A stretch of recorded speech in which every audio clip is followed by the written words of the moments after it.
Você pode abrir comigo sua Bíblia no Salmo 15 e deixá-la aberta no Salmo 15. Salmo é um livro fácil de ser achado. Se você tem Bíblia aí, abrir a sua Bíblia no meio, e você estará perto do Salmo, do livro de Salmos. E eu vou ler o Salmo 15. Deixe sua Bíblia aberta, mesmo sentado. Farei a leitura e a faço na versão século 21, mas acompanhe-me com a sua. Senhor, quem habitará no teu tabernáculo? Quem poderá morar no teu santo monte? Aquele que vive com integridade, pratica justiça e fala a verdade de coração, que não difama com a língua, nem faz o mal ao próximo, nem calunia seu amigo. Aquele cujos olhos rejeitam o desprezível, mas que também honra os que temem o Senhor. O que não volta atrás, mesmo quando jura com prejuízo, que não empresta seu dinheiro exigindo juros, nem recebe suborno contra o inocente. Aquele que agir assim, nunca será abalado.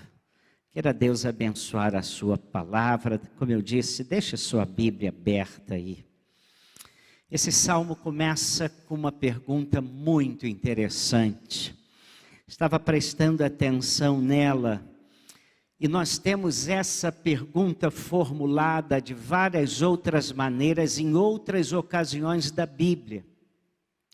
Uma vez a Bíblia diz, quem subirá no seu santo monte?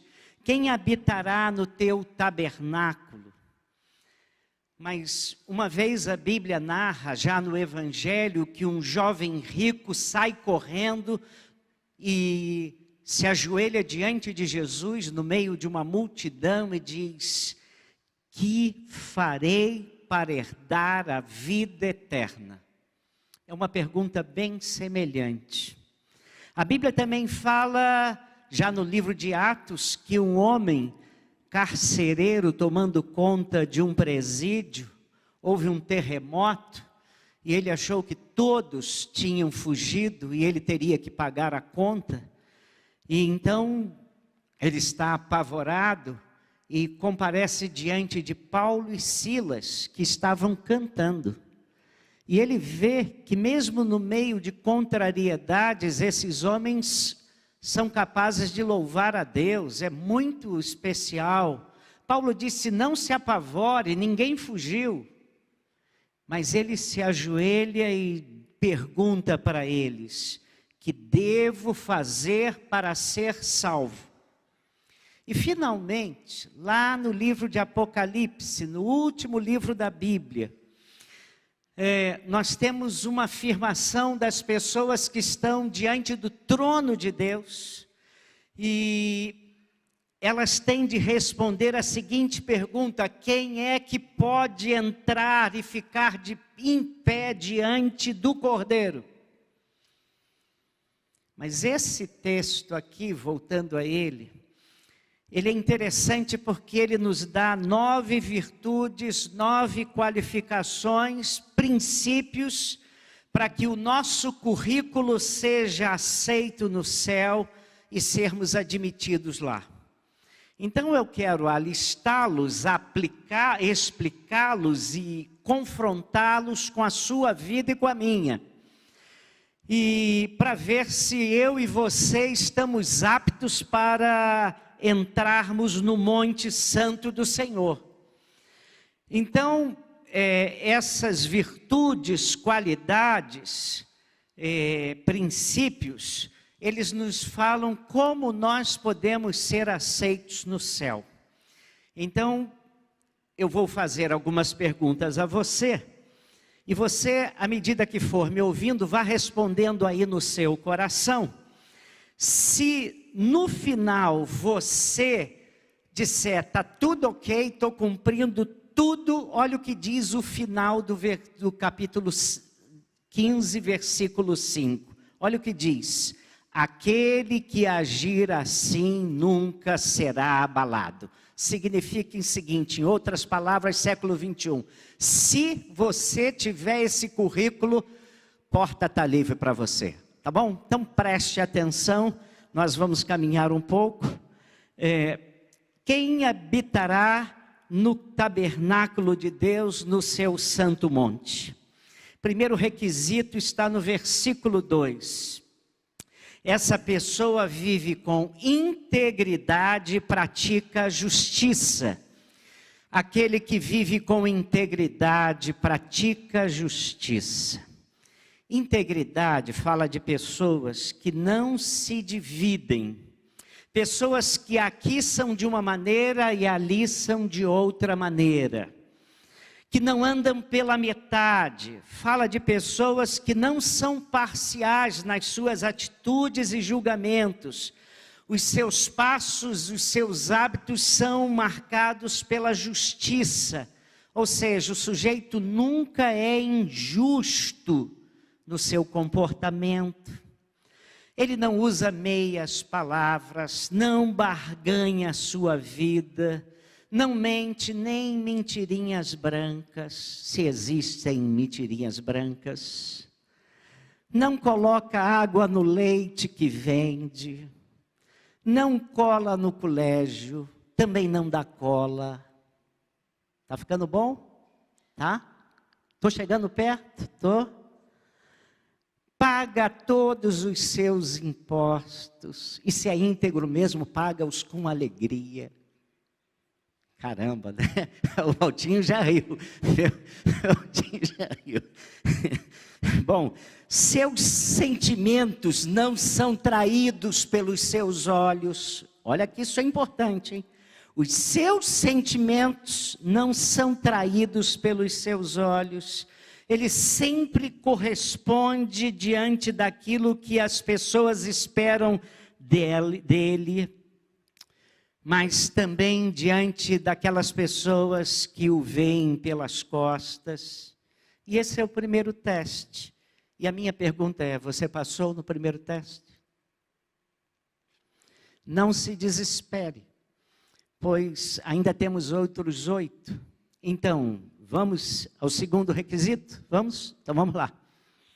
Segundo requisito está aí no capítulo 15, versículo 2b. Olhe para a sua Bíblia. Fala a verdade de coração. É a pessoa que nunca exagerou e nunca diminuiu.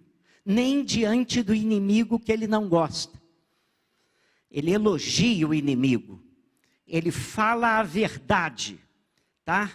Quem é que pode ficar no Monte Santo? Quem tem currículo para ser admitido no céu? Aquele que fala a verdade. É o tipo da pessoa cuja linguagem se encontra acima de quaisquer questionamentos. A sua palavra é totalmente confiável, não tem mais nem menos. Aquilo que ele fala representa exatamente aquilo que ele é. Ele é plenamente confiável. Não é confiável como alguém que quer uma nota de R$3, não, tá? E você vende o seu carro e o sujeito pergunta, já bateu? E você diz, não, esse carro aqui é carro. Você diz com verdade, esse carro só era dirigido pela minha mulher. Carro de confiança. E você não esconde o amassado que você fez, você vende o carro e diz assim, eu só bati de frente 3 vezes. Se foi a verdade, mas você diz a verdade. Passou no teste, segundo teste. Terceiro requisito, versículo 3, olhe para a sua Bíblia, que não difama com a língua. Difamar, como o nome diz, é alguém que não faz má fama do outro. É sujeito e pessoa que não propagandeia má fama. E o que Deus está dizendo é que os que vão ficar no Monte Santo do Senhor, a sua linguagem é só para edificação. A sua língua é temperada, adequada. Ele nunca fala mal dos outros. Não fala mal do pastor. Não fala mal da esposa do pastor. Não fala mal da sogra. Outro riu aqui, irmãos. Não fala mal de ninguém. Ele não comenta nada, não fala nada contra o prefeito da cidade. Não fala mal contra os políticos brasileiros. Não fala mal do governo. Não fala mal de nada. Como é que é? Passou no terceiro teste? Você entrará no Monte Santo. 3 questões já foram colocadas e olha que eu não espichei, porque eu podia fazer outras perguntas, né? Mas vamos caminhar mais um pouquinho. 4º teste, versículo 3b. Não faz mal ao próximo. Quando está no trânsito, vem o sujeito pelo acostamento, ele fala, maravilha. Eu amo esse homem, vou deixar ele entrar aqui, vai entrar, ele deve estar com muita pressa, pode ir meu querido, pode ir, eu já estava esperando você. Deus te abençoe, sugeriu ali. Ele nunca fala mal dos filhos, nunca fala mal da esposa, na sua vida profissional ele é exemplar. Tudo que faz é bom para os outros, até para os seus adversários. Você sabe que existem muitas pessoas, eu sei que você não, que são muito boas para as pessoas de fora e, infelizmente, são muito mazinhas para os de casa. Mas eu sei que eu não estou falando de você. Há pessoas que são péssimos pais, são péssimos como filhos, péssimos como cônjuges, mauzinhos às vezes, prejudicam os seus patrões, o patrão não está vendo, o patrão não está de butuca, não tem câmera lá, ele fica lá morcegando. Você não faz isso, você quer entrar no Monte Santo, você não faz isso, e nem precisa ter câmera lá para vigiar você, porque você é um trabalhador exímio, ama o seu patrão. Ou que homem vai permanecer no Monte Santo, cujo currículo é admitido no céu, ele é sempre justo, bondoso e atencioso, ele faz sempre bem ao próximo.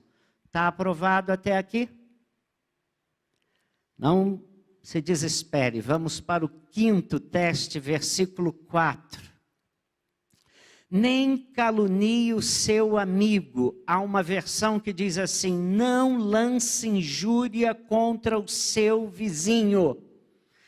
Ele não lance injúria contra o seu vizinho quando o cachorro do vizinho fica latindo a noite inteira. Nem quando ele viaja de férias, o vizinho viaja de férias e o alarme da casa dele dispara e fica tocando a noite inteira. Nem quando seu vizinho adora música sertaneja ou da banda Calypso e fica tocando a banda Calypso num som que ele pensa que você é surdo e você fala, maravilha, que vizinho maravilhoso, está querendo que eu me delicie com a banda Calypso.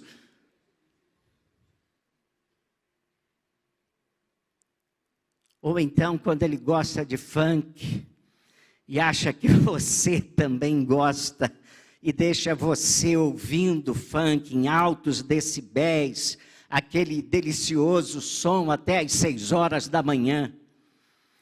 Você não lança injúria contra o seu vizinho quando ele estaciona o carro dele bem em frente do seu estacionamento, da sua garagem, e impedindo o seu ir e vir. Você fala, maravilha, eu estava pensando mesmo em ficar em casa hoje. Ou quando o lixo mal cheiroso dele está bem na sua porta.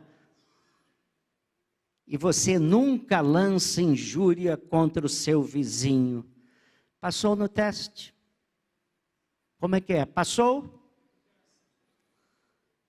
Agora vamos ao 6. Estamos caminhando, irmãos. Estamos estudando a Bíblia e estamos indo rápido. Versículo 4. Aquele cujos olhos rejeitam o desprezível. Há uma versão revista que diz assim, que não apoia atitudes reprováveis. Vamos ver quem vai permanecer no Monte Santo. Está ficando difícil, mas perseverança. Que não apoia atitudes reprováveis. O texto não está falando mais de gente que faz coisas erradas. Está falando de gente que não apoia quem toma atitudes erradas, tá? Sabe aquele homem que matou o ator, depois matou o pai e matou a mãe dele também? E depois fugiu, foi para o Paraguai, foi para tudo isso?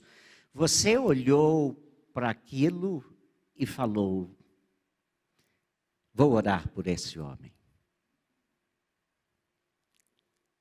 Você não despreza pessoas assim. Você vê o mal e fica calado. A gente se lancia diante de coisas ruins. Você está no seu trabalho, percebe que o chefe está sendo injusto com um colega seu, mas você se cala porque você pode prever o risco que corre caso toque no assunto com o seu chefe. Não, essa pessoa confronta o chefe com seus gestos e atitudes desonestas. E aí você é assim, pão, pão, queijo, queijo, está errado mesmo. Em Romanos 1:32, a Bíblia nos diz que Deus vai julgar não somente as pessoas que fazem o mal, mas aqueles que aprovam o mal.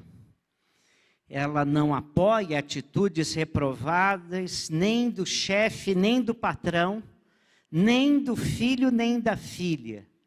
Porque há mãe e pai que adora acobertar coisas erradas dos filhos e das filhas. Mas você não, você é ali, cri-cri. Passou? 7º. Versículo 4b, que não volta atrás mesmo quando jura com prejuízo. Você pode se arrebentar, mas você diz a verdade.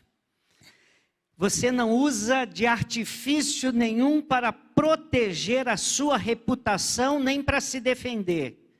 Você admite que errou quando errou. Você não se retrata acerca daquilo que você disse, mesmo que tenha de sofrer danos financeiros ou danos pessoais. Você é aquela pessoa que pode ser prejudicada, mas não deixa de reconhecer os seus erros, mesmo se a sua reputação correr o risco de ir para o lixo. Passou no teste. Estamos chegando ao fim, versículo 8, versículo 5, o 8º teste, que não empresta seu dinheiro exigindo lucros.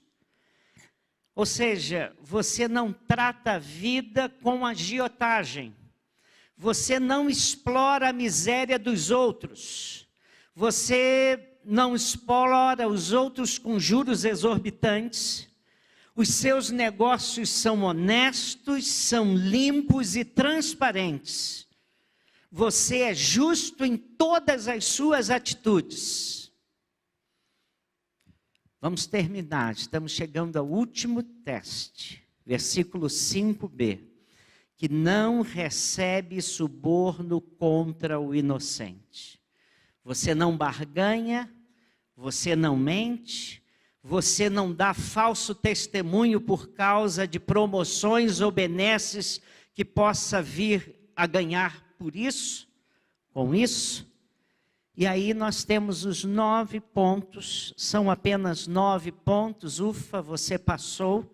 Se você cumpre tudo isso, você está aprovado por Deus.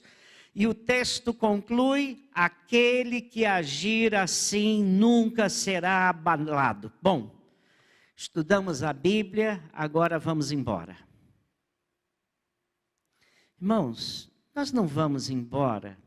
Eu poderia parar aqui, mas eu não posso parar aqui, porque se eu parar aqui, eu tenho certeza que muitos aqui, não todos, infelizmente não todos, mas muitos aqui diriam: se é assim, o que eu faço da minha vida? Como é que eu vou sair dessa? Como é que eu vou me comparecer diante de Deus? Como é que é possível alguém comparecer? Qual é o nosso problema? O grande problema nosso é que talvez passemos por alguns destes testes. Talvez você escorregue um pouco no ponto 1 ou no ponto 2. Mas no ponto 5, você só tropeça esporadicamente. Mas você não faz isso, não comete esse erro constantemente. Isso pode gerar em nós a impressão de que nós estamos conseguindo ser aprovados por Deus. Mas agora é que eu vou te atrapalhar mesmo. Porque vou ler com você, para você, Tiago 2,10. Tiago é o meio-irmão de Jesus, pastor da igreja de Jerusalém, que nos fala exatamente assim em Tiago 2,10. Conseguimos botar? Perdemos tudo. Então você vai me ouvir. Só na internet. Está sem internet. Então tá. Diz assim: pois qualquer um que guarda toda a lei, mas tropeça em um só ponto, torna-se culpado de todos. Vou repetir. Tiago, inspirado por Deus, diz assim, 2,10. Pois qualquer um que guarda toda a lei, mas tropeça em um só ponto, torna-se culpado de todos. Tiago aqui vinha falando de maneira como nós temos preconceitos contra as pessoas. Muitas vezes tratamos pessoas importantes de uma maneira, tratamos as pessoas que são ricas com algum grau de deferência. E às vezes tratamos os pobres de uma maneira muito mazinha. E aí no capítulo 3, Tiago vai falar da língua. Mas a Bíblia está dizendo que talvez a gente não mate, talvez a gente não adultere, mas podemos lembrar que muitas vezes tratamos os ricos com deferência e tratamos de outra maneira as pessoas pobres. E aí está o problema: qualquer um que guarda toda a lei, mas tropeça num só ponto, é culpado de tudo, de todas as exigências da lei. Sabe por quê? Você já tentou fazer uma omelete com 6 ovos? Imagine que você vai fazer uma omelete com 6 ovos. E 5 ovos estão maravilhosos, bons, mas um está estragado. Como é que fica a omelete? Você tem que jogar fora a omelete. Então, o que acontece com isso é como é que você vai fazer a omelete? Ela vai ficar horrível. Há poucos anos atrás, na verdade, mais para o início do ano 2000, nós tivemos um musical aqui na nossa igreja. Foi feito até mesmo lá no Higino, nós não tínhamos esse templo aqui. E nós oferecemos para vários músicos, no domingo pela manhã, nós oferecemos um almoço. E havia estrogonofe. E se vocês estão lembrados, alguns aqui estão lembrados, parece-me que alguma coisa do estrogonofe estava estragada. Talvez um creme de leite que foi colocado, e no meio daquilo tudo, Irmãos, eu como estrogonofe, mas eu não ligo para estrogonofe. Então eu não comi aquele dia. Mas muita gente passou mal. Os músicos da orquestra toda passaram mal. Muita gente foi para o Rio de Janeiro passando mal. E as nossas cozinheiras, sempre tão caprichosas, sempre tão... levam tão a sério aquilo, não perceberam. E aquilo aconteceu. E foi muito desagradável, irmãos. Mas isso aconteceu. Rapaz, sabe? O que você acha de você? E eu sei que isso não vai acontecer com você. Mas imagine você numa estrada e você está acima da velocidade da estrada e de repente uma polícia rodoviária federal manda você parar e diz para você: meu amigo, aqui era até 110, o seu carro estava 135 e mostra você está multado. Então você diz para o guarda o seguinte: seu guarda, eu sei que eu falhei, eu estava um pouco acima da velocidade permitida, mas eu sou um homem honesto, eu trato muito bem a minha filhinha, eu cuido da minha família, eu tenho muitos amigos, eu sou íntegro, eu pago os meus impostos em dia, eu nunca falei mal dos meus vizinhos, eu jamais matei ou roubei. O que você acha que o guarda vai dizer para você? Vai dizer: cara, você é lindo, maravilhoso, vá em frente, eu é que devo ter me enganado. Acha que ele vai dizer isso? O guarda vai falar aquilo que ele falou para um colega pastor, que foi apanhado acima da velocidade, e caiu na besteira de dizer: eu sou pastor.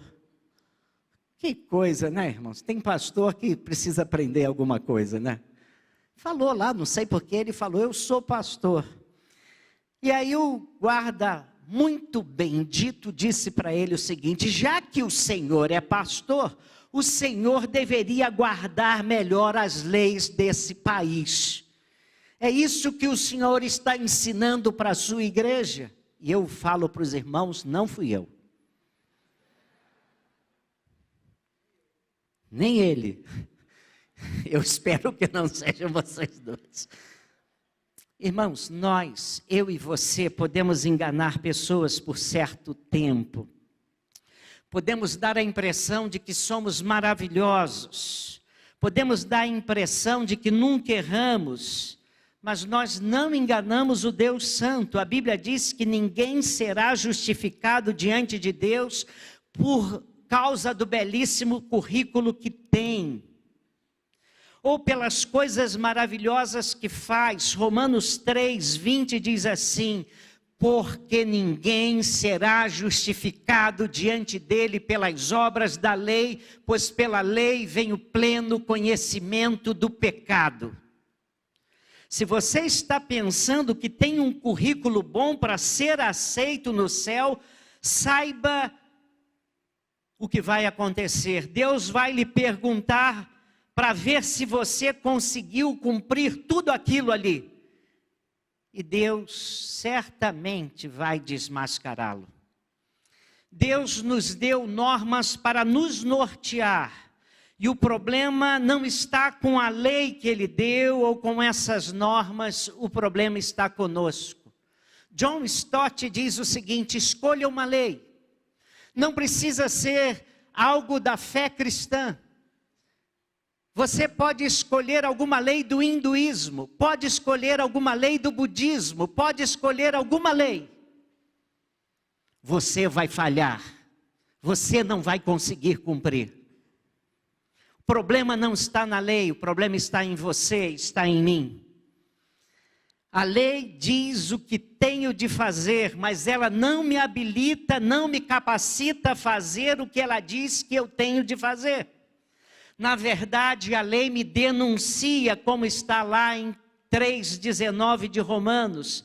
A lei foi dada para que diante de Deus se cale toda a boca e todo mundo fique sujeito ao julgamento de Deus. E o propósito da lei é mostrar que todo mundo é culpado diante de Deus. Ou seja, ninguém vai poder chegar diante de Deus e dizer: Deus, eu estou aqui e quero entrar porque o Senhor sabe como o meu currículo era maravilhoso. Ou dizer: Deus, o Senhor sabe como eu fui um cara excepcional, eu nunca errei, eu nunca falhei, então me deixa entrar. Não existe uma única senha para se entrar no céu. E a senha não conta a sua habilidade em fazer as coisas. Ninguém tem currículo suficiente, e a lei mostra isso. Paulo, escrevendo aos Romanos, no capítulo 3, no versículo 25, Deus então vai nos fazer uma proposta, e é uma proposta que ninguém vai poder aparecer no Monte Santo com o currículo dele, dizendo: Deus, olha aqui o meu currículo, não é maravilhoso? Você não vai ser justificado, aceito no céu pelo seu currículo, mas pela proposta de Deus, se você aceitá-la. E ele propôs o seguinte: eu coloco Jesus no seu lugar, e Jesus vai se interpor entre você e mim. E se você reconhecer Jesus no seu coração, e no seu coração você crer que Jesus ressuscitou dentre os mortos, e com a sua boca declarar seu Senhor, você será salvo. Eu só quero que você entenda o seguinte: você não consegue salvação através de você mesmo.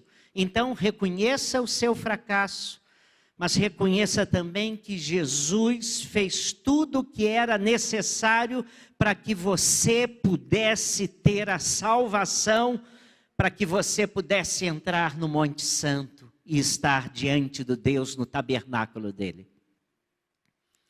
Essa é a proposta de Deus, é pegar ou largar. Eu posso continuar insistindo. Eu me olho no espelho e vejo que sou uma pessoa maravilhosa. E digo o seguinte: não, Senhor, eu já cumpri 7 daqueles princípios lá. Só estou cambaleando em 2. Mas se Deus quiser, daqui a pouco eu vou conseguir os 2 também. Então só espero um pouco, que daqui a pouco eu tenho umas 2 virtudes para lhe apresentar. Mas a Bíblia diz que nenhum homem, nenhuma pessoa é justificada pelos seus esforços pessoais. E Jesus veio morrer por nós, para que ele se tornasse justiça de Deus em nós. Nós não precisamos nos apresentar diante de Deus por aquilo que nós somos, mas por estarmos em Cristo. É por isso que nós temos que nos identificar em Jesus, porque é nele, em Cristo, é em Cristo que eu vou ser justificado pelo Senhor. Por isso que temos de nos identificar em Jesus, porque ali eu encontro todo o perdão, todo o amor e a declaração de Deus de que eu fui declarado justo aos seus olhos por causa de Jesus. Então o que eu devo fazer para ser salvo? O que eu devo fazer para entrar no Monte Santo? O apóstolo Paulo disse assim: crê no Senhor Jesus Cristo e serás salvo. Eu preciso crer naquilo que Jesus Cristo fez na cruz. Isso é suficiente para mim. Eu preciso crer na obra de Jesus Cristo, que Ele me purifica sim de todo pecado, que o sangue de Cristo, Filho de Deus, me purifica, me santifica, que eu posso, através de Jesus, comparecer na presença de Deus, e eu não tenho que me apresentar com as minhas vestes, mas me apresento diante de Deus com as vestes de Jesus.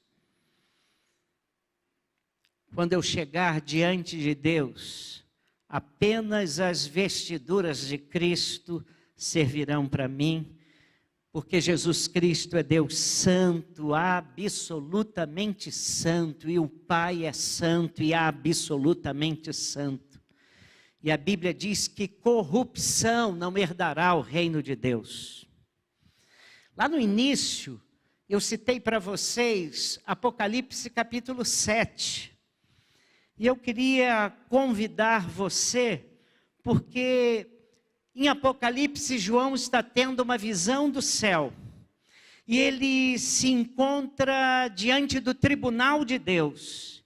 Em Apocalipse 7:9, é dito assim: depois dessas coisas, vi uma grande multidão que ninguém podia contar, de todas as nações, tribos, povos e línguas, em pé diante do trono, na presença do Cordeiro, todos vestidos com túnicas brancas e segurando palmas nas mãos. E João, que está vendo aquele espetáculo no céu, uma multidão de salvos, povos de todas as línguas, povos, tribos, nações, estão de pé diante do trono. E essa multidão não está envergonhada, essa multidão não está humilhada, essas pessoas estão de pé, em pé diante do trono, diante de Deus. E elas podem permanecer no Monte Santo de Deus. Qual foi o segredo dessas pessoas? E Apocalipse 7:10 responde: e clamavam em alta voz: salvação ao nosso Deus, que está assentado no trono, e ao Cordeiro.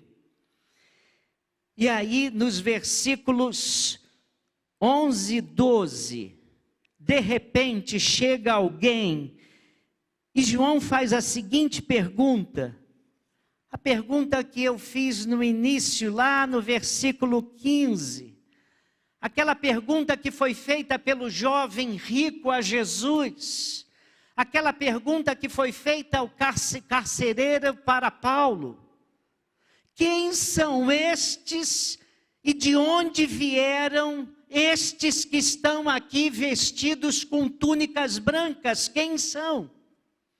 Então a palavra de Deus nos diz que essa pergunta é muito séria, essa pergunta é fundamental. E aí essa pergunta exige de João uma reflexão. E João olha para os anciãos que estão à volta do trono, e ele não sabe como responder a essa pergunta. Talvez ele tenha ficado receoso de errar, e diz: meu Senhor, tu sabes. E aí o ancião vira-se para João e disse assim: estes são os que vêm da grande tribulação e lavaram as suas vestiduras e as branquearam no sangue do Cordeiro, e por isso estão diante do trono de Deus e o servem de dia e de noite. Esses são os que lavaram as suas vestiduras e as branquearam no sangue do Cordeiro. Quem pode estar em pé diante de Deus no dia do juízo? Quem pode estar diante do Monte Santo de Deus? Aqueles que tiveram suas vestes lavadas no precioso sangue de Cordeiro, que entenderam que a obra de Cristo e apenas a obra de Jesus Cristo é plena e suficiente para as suas vidas. E quando chegarem lá diante de Deus, eles entendem que estarão de pé não pelo seu currículo, mas por aquilo que Deus fez por ele em Cristo Jesus. Não por suas habilidades morais, não por suas habilidades éticas, mas pela habilidade e justiça de Deus que exige santidade de nós. Quem é que pode permanecer de pé? Quem é que pode estar no Monte Santo do Senhor? John Wesley contou a seguinte história. Ele disse que um dia teve uma visão da multidão dos salvos no céu. E então perguntou ao interlocutor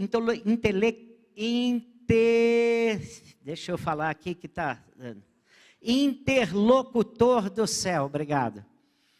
Quantos batistas estão aqui? Aqui não há nenhum batista, respondeu o interlocutor. Então ele perguntou, quantos católicos romanos estão aqui no céu? Olha, não há católicos aqui. E presbiterianos, quantos há aqui? Não há nenhum presbiteriano. E metodistas? Afinal de contas, os metodistas devem estar aqui. John Wesley era metodista. Não há nenhum metodista aqui. Afinal de contas, quem está aqui? E ele disse, os que estão aqui foram que tiveram as suas vestiduras, as suas vestes lavadas no sangue de Cristo. Foram aqueles que tiveram alvejadas as suas vestes pela justiça de Cristo. Agora eles podem estar em pé no dia do juízo. Mas há uma outra história que eu gosto muito. Ela é importante para você entender isso. O que a palavra de Deus tenta nos ensinar. As boas novas do Evangelho. Se eu só falasse para vocês do Salmo 15, eu não falaria do Evangelho. E eu sou pregador do Evangelho. É a história de um oficial romano, cujo filho quebrava o seu coração.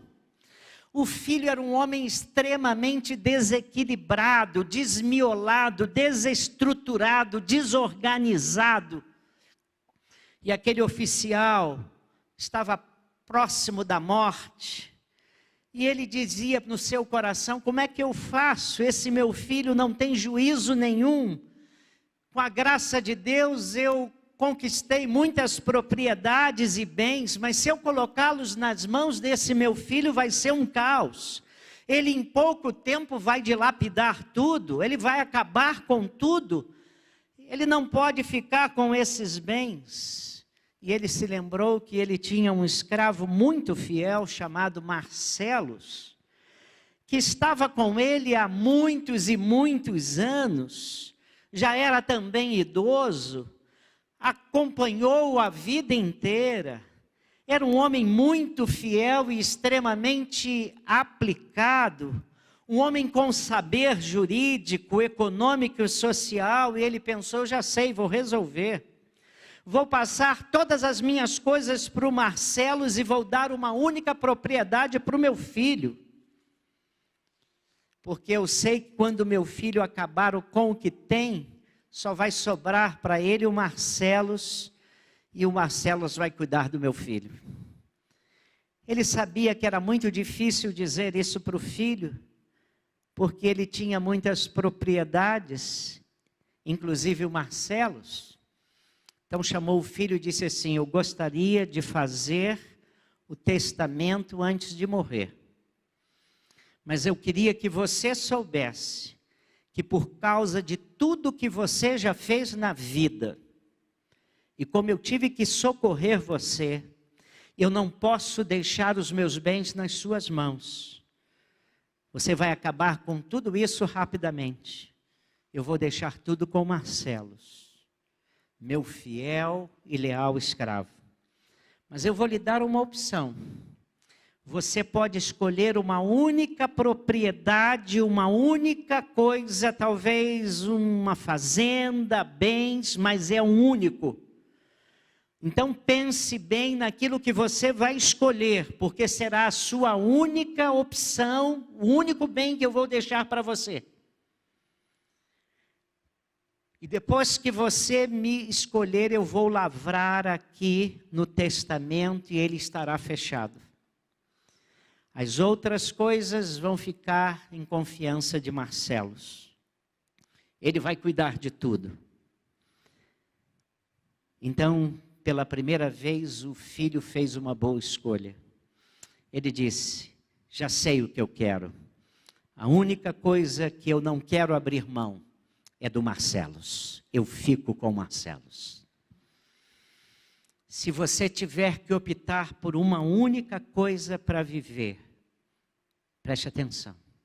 Se você tiver que optar por uma única coisa para viver, opte por Jesus.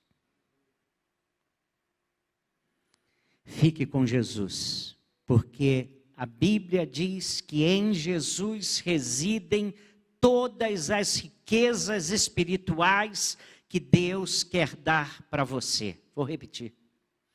Em Jesus residem todas as riquezas espirituais que Deus quer dar para você. Quando a justiça de Jesus é aplicada em você, tudo que Jesus conquistou na cruz passa a ser seu direito. E a Bíblia diz que nós somos herdeiros com Cristo e co-herdeiros com Ele. Todas as riquezas espirituais são nossas em Cristo, porque quem tem Jesus tem tudo. E quem não tem Jesus não tem nada. Você pode ter 9, 10, 20, 200, 500 virtudes, mas sem Jesus, espiritualmente você é um pobre, miserável. Você não tem nada. Diante de Deus, você está nu. A Bíblia diz que uma igreja dizia assim: estou rica, e ela pensava que ela era tal. E Jesus falou para aquela igreja: você é pobre, nu e miserável. Compre ouro de mim, se enriqueça comigo. O Salmo 15 está nos dizendo que ninguém consegue entrar na presença de Deus pelo seu currículo, pelos seus esforços, pela sua bondade. Isaías 64:6 diz que as nossas obras de justiça aos olhos de Deus são como um trapo de imundícia. Sabe aquele trapo imundo que você não consegue nem segurar na pontinha porque está tão sujo, tão fétido, tão ruim, que você tem que fazer é jogar fora, e você vai jogar fora sem colocar a mão nele. Você, com a sua melhor obra, é assim aos olhos de Deus. Quem entrará no santo monte, no tabernáculo, na presença de Deus? Aquele que foi lavado por Jesus.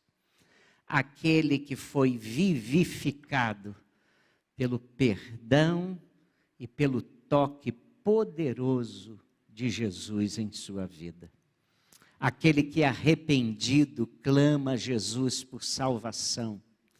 Aquele que chega a Jesus com os méritos de Cristo. Aquele que diz: Senhor, eu não tenho nada de bom para lhe apresentar. A única coisa boa que eu posso lhe apresentar é o seu filho que morreu por mim. Ele é meu Senhor, meu Salvador. E eu quero entrar aqui com as vestes dele. Vamos baixar nossas cabeças, vamos. Minha oração,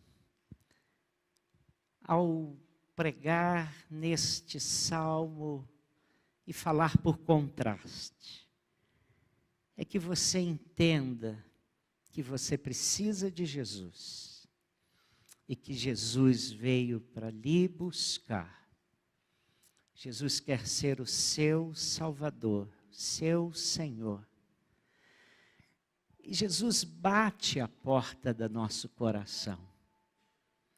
Ele quer entrar. Ele quer trocar as suas vestes.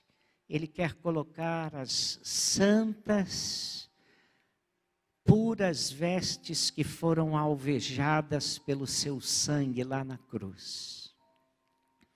E se você deixar Jesus